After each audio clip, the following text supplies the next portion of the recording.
MTയെ കാണാൻ കേരളം ഒഴുകിയെത്തുന്നു. അന്തിമോപചാരം അർപ്പിച്ച് മുഖ്യമന്ത്രിയും മന്ത്രിമാരും. MTയുടെ വിയോഗത്തോടെ സാഹിത്യലോകം ദരിദ്രമായി. അനുശോചനം അറിയിച്ച് രാഷ്ട്രപതി ദ്രൗപദി മുർമു. നോട്ട് നിരോധിച്ചപ്പോൾ പ്രതികരിച്ച MTയുടെ വാക്കുകളുടെ താപം ഇപ്പോഴുമുണ്ടെന്ന് രാഹുൽ മാങ്കൂട്ടം.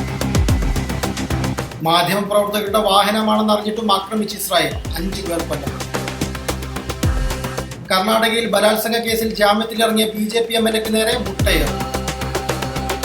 കാനഡയിലെ കോളേജുകൾ വഴി US മനുഷ്യക്കടത്ത്. ഗുജറാത്തിലെ സ്ഥാപനങ്ങൾക്കെതിരെ ED അന്വേഷണം. ജപ്പാൻ എയർലൈൻസിന് നേരെ സൈബർ ആക്രമണം. ആഭ്യന്തര അന്താരാഷ്ട്ര സർവീസുകൾ വൈകി. ടിക്കറ്റ് വിൽപ്പന നിർത്തിവെച്ചു. ഭക്ഷണം വിളമ്പാൻ വൈകി. റായ്പൂരിൽ ഭാര്യയെ 2ാം നിലയിൽ നിന്ന് തള്ളിയിട്ട് യുവാവ്.